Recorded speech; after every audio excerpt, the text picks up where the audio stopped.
ہمیں وہ دین کا مطلب سکھانے نکلے ہیں۔ اس لفظ سے آغاز ہوتا ہے وی دا پیپل۔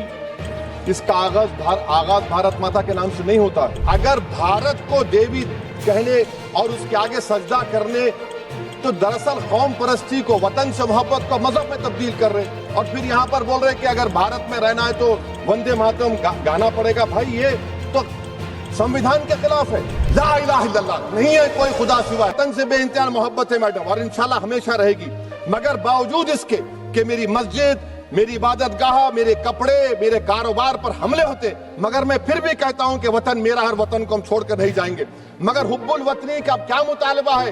حب الوطنی یہ کہتا ہے کہ وطن سے محبت ہے تو ظلم کو ختم کرو، غریبی کو ختم کرو، بے روزگاری کو ختم کرو، جبر کا خاتمہ کرو، امن کا گہوارہ بناؤ، پاکستان کی دہشت گردی کو ختم کرو، ایکسپلائٹیشن کو روکو، شرارت کو روکو، ملک کے خلاف کی جانے والی سازش کو ختم کرو۔ میڈم بھارت ایک چمن ہے جہاں پر ہر پھول کو کھلنا چاہیے، اور اگر کوئی اس پھول کا اگر پورے پھول کھلیں گے تو اس کی خوشبو سے یہ وطن معطر ہوگا، مگر اگر اس چمن کا مالی یہ کہے گا کہ ایک ہی پھول کھلے گا، تو میں ذمہ داری کے ساتھ کہہ رہا ہوں اگر ایک ہی پھول کھلے گا تو وہ صحرا بن جائے گا، اور مالی نہیں رہے گا، وہ جلاد کہلائے گا۔ ہم تو جناح کے صف مخالف ہے، اس لیے بھارت کو اپنا وطن مانے، مگر 42 میں آپ کے پیارے ویر اور جناح کی پارٹی نے نارتھ ویسٹ فرنٹیئر، سندھ اور بنگال میں مل کر حکومت چلائی، اور اس حکومت نے 1.5 لاکھ ہندو اور مسلمانوں کو انگریزوں کی فوج میں شامل کرایا تاکہ وہ لڑے۔ تو کسی شاعر نے اچھا کہا تھا وزیر اعظم کے بارے میں کہ فریب دے کر زمانے کو پارسا نہ بنیے، انہیں کہو کہ وہ بندہ بنے خدا نہ بنے، امیر شہر یہی چاہتا یا حضرت کہ ہماری چیخ گلے میں رہے صدا نہ بنے۔ دوسری بات میڈم، ہمارے وزیر دفاع جناب راجناتھ سنگھ صاحب نے بڑا ہی عجیب و غریب اور تکلیف دہ بات کہی ام المومنین کے بارے میں اور ام الکتاب کے بارے میں۔ ام المومنین ان کو کہتے ہیں جو ہمارے پروفٹ محمد صلی اللہ علیہ وسلم کی وائف ہیں، وہ ہم تمام مسلمانوں کی ماں، ہم ان کو تصور کرتے ہیں، مگر ہم ان کی عبادت نہیں کرتے، ہم اپنی ماں کی عبادت نہیں کرتے۔ ام الکتاب قرآن ہے، ہم قرآن کی عبادت نہیں کرتے، قرآن اللہ کا بھیجا ہوا کلام ہے۔ تو اس کے بارے میں شاعر نے اچھا کہا کہ خبر نہیں جنہیں اپنے دین و مذہب کی، ہمیں وہ دین کا مطلب سکھانے نکلے ہیں۔ اہم بات یہ ہے کہ میڈم ہمارے ملک کا آئین کا اس لفظ سے آغاز ہوتا ہے وی دا پیپل۔ اس کا آغاز بھارت ماتا کے نام سے نہیں ہوتا ہے۔ ہمارے سمویدھان کا جو پریامبل ہے وہ کیا کہتا ہے؟ Liberty of thought, expression, belief, faith and worship. اگر دستور کا یہ پہلا صفحہ یہ بات کرتا ہے تو پھر کیسے کسی شہری کو کسی خدا، دیوی، دیوتا کی عبادت کرنے پر یا سجدہ کرنے پر مجبور کیا جا سکتا ہے؟ آپ ہی کی پارٹی سے آج کی جو باتیں ہوئی ہیں اسی کا بول رہی ہیں۔ ہمارے کانسٹیٹیوئنٹ اسمبلی میں میڈم ایک محترمہ تھی روہنی کمار چودھری نے ایک تجویز دی تھی کہ پریامبل میں کسی دیوی کے نام سے شروع ہو۔ انہوں نے خاص طور سے وندے ماترم کا ذکر کیا، مگر اس کو قبول نہیں کیا گیا۔ پھر کے وی کامت صاحب نے ایک تجویز دی کہ اٹس سٹیزنز کو بدل کر ہر سٹیزنز کیا جائے اور خدا کے نام سے شروع کیا جائے، وہ ترمیم کو مسترد کر دیا گیا۔ ہمارے سمویدھان کا اصول یہ ہے کہ بھارت کیا ہے، اس کی عوام عوامی قانون کی مصنف ہے، عوام مرضی سے سب سے بالاتر ہے، عوامی حاکم ہے۔ ملک کسی خدا، دیوی، دیوتا، مذہبی علامت کے نام سے نہیں چلتا، نہ ملک کسی ایک مذہب کی ملکیت ہے۔ اسی لیے بابا صاحب امبیڈکر نے کیا کہا تھا؟ انہوں نے مدر انڈیا کے نظریے کو مسترد کیا۔ بابا صاحب نے ایک نئی اصطلاح وضع کر دی اور کہا کہ بھکشت بھارت، یہ بابا صاحب امبیڈکر نے کہا۔ اب میڈم اگر مذہبی آزادی اس آئین کا بنیادی اصول ہے تو سوال یہ پیدا ہوتا ہے کہ اس وقت ہمارے جو کانسٹیٹیوئنٹ اسمبلی کے پریزیڈنٹ تھے جناب راجندر پرساد صاحب نے کس بنیاد پر وندے ماترم کو قومی ترانہ قرار دیا؟ نہ تو کوئی صدر ریزولوشن ہے اس کے بارے میں۔ میڈم میں آپ کو بتانا چاہوں گا کہ جوڈیشری کیا کہتی ہے۔ بیجو ایمینول کیس ہے 1986 کا، جس میں جیہوا وٹنس نے کہا کہ میں نیشنل اینتھم کے وقت کھڑے رہوں گی، پڑھوں گی نہیں۔ سپریم کورٹ نے کہا کہ اس نے کوئی گناہ نہیں کیا۔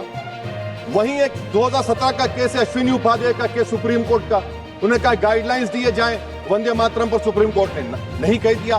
پھر آپ آ جائیے madam prevention of insult act national 1971، اس میں نیشنل سانگ نہیں ہے، صرف نیشنل ایمبلم اور آپ کا نیشنل اینتھم ہے۔ پھر آپ آ جائیے 40th امینڈمنٹ آرٹیکل 51 ہے 76 میں پاس ہوا، اس میں بھی اس کا کوئی ذکر نہیں ہے۔ میڈم میں آپ کے سامنے بتانا چاہوں گا کہ ہمارا بھارت ایک اس کا مجموعہ کیا ہے، اس میں ہندو ہے، مسلمان ہے، سکھ ہے، عیسائی ہے، جین ہے، ایتھسٹ ہے، محنت کش ہے، کسان، غریب، مظلوم اور دلت ہے۔ مگر اگر جو تقاریر آج ہم نے یہاں پر سنی اور باہر جو سنتے ہیں، اگر بھارت کو دیوی کہنے اور اس کے آگے سجدہ کرنے، تو دراصل قوم پرستی کو، وطن سے محبت کو مذہب میں تبدیل کر رہے، اور پھر یہاں پر بول رہے کہ اگر بھارت میں رہنا ہے تو وندے ماترم گانا پڑے گا۔ بھائی یہ تو سمویدھان کے خلاف ہے، سپریم کورٹ کے ججمنٹ کے خلاف ہے۔ اگر وندے ماترم میڈم قومیت کا معیار ہے تو پھر سوال یہ ہے کہ حضرت موہانی کی قومیت کیا تھی جس نے انقلاب زندہ باد کا نعرہ دیا؟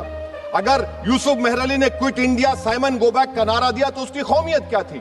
اگر حیدرآباد سے مولوی علاؤالدین جو مکہ مسجد کا پہلا مجرم ہے کالا پانی میں، اور طوطے باز خان جو مار کر لاش کو لٹکا دیا گیا تھا حیدرآباد میں 8 دن تک، اس کی قومیت کیا تھی؟ اگر عنایت اللہ کافی جو جہاد کا فتویٰ انگریزوں کے خلاف دیا مراد آباد میں، جب ان کو 2 دن میں پھانسی کی سزا دی گئی، اور جب پھانسی کی سزا کے وہ جا رہے ہیں تو عنایت اللہ مولانا کافی کی زبان پر کیا تھا؟ وہ رسول اللہ ہمارے پروفیٹ کی نعت پڑھ رہے تھے۔ کیا پڑھ رہے تھے؟ کوئی گل باقی رہے گا نہ چمن رہ جائے گا، پر رسول اللہ کا دین حسن رہ جائے گا۔ تو ان کی قومیت کیا تھی؟ مالٹا کی جیل میں محمود الحسن، حسین احمد مدنی 6 مہینے مالٹا کی جیل کی گراؤنڈ میں پڑے رہے، ان کی قومیت کیا تھی؟ علامہ فضل حق خیر آبادی کا وہ سیل کالا پانی کا پکار کر ان سے پوچھ رہا ہے، جو وہیں پر مر گئے، خبر وہاں پر ہے، بتاؤ میری قومیت کیا تھی؟ میڈم میں ایک مسلمان ہوں، میں اسلام کو ماننے والا باوقار انسان ہوں، اور میرے مذہب کی بنیادی تعلیم توحید ہے، لا الہ الا اللہ، نہیں ہے کوئی خدا سوائے اللہ کے۔ اور قرآن میں اللہ کیا ورہا، ایاک نعبد و ایاک نستعین، تم میری عبادت کرو، مجھے مانو۔ مجھے کہاں سے مل رہا؟ آرٹیکل 25 سے مل رہا ہے۔ مجھے کہاں سے مل رہا ہے؟ Liberty of thought, expression, belief, faith and worship سے مل رہا ہے۔ تو اس کو جوڑنا یہ بہت ہی خطرناک ہوگا۔ مجھے وطن سے بے انتہا محبت ہے میڈم، اور انشاءاللہ ہمیشہ رہے گی، مگر باوجود اس کے کہ میری مسجد، میری عبادت گاہ، میرے کپڑے، میرے کاروبار پر حملے ہوتے، مگر میں پھر بھی کہتا ہوں کہ وطن میرا، ہر وطن کو ہم چھوڑ کر نہیں جائیں گے۔ مگر حب الوطنی کا کیا مطالبہ ہے؟ حب الوطنی یہ کہتا ہے کہ وطن سے محبت ہے تو ظلم کو ختم کرو، غریبی کو ختم کرو، بے روزگاری کو ختم کرو، جبر کا خاتمہ کرو، امن کا گہوارہ بناؤ، پاکستان کی دہشت گردی کو ختم کرو، ایکسپلائٹیشن کو روکو، شرارت کو روکو، ملک کے خلاف کی جانے والی سازش ختم کرو۔ میڈم بھارت ایک چمن ہے جہاں پر ہر پھول کو کھلنا چاہیے، اور اگر کوئی اس پھول کے اگر پورے پھول کھلیں گے تو اس کی خوشبو سے یہ وطن معطر ہوگا، مگر اگر اس چمن کا مالی یہ کہے گا کہ ایک ہی پھول کھلے گا، تو میں ذمہ داری کے ساتھ کہہ رہا ہوں، اگر ایک ہی پھول کھلے گا تو وہ صحرا بن جائے گا، اور مالی نہیں رہے گا، وہ جلدان کہلائے گا۔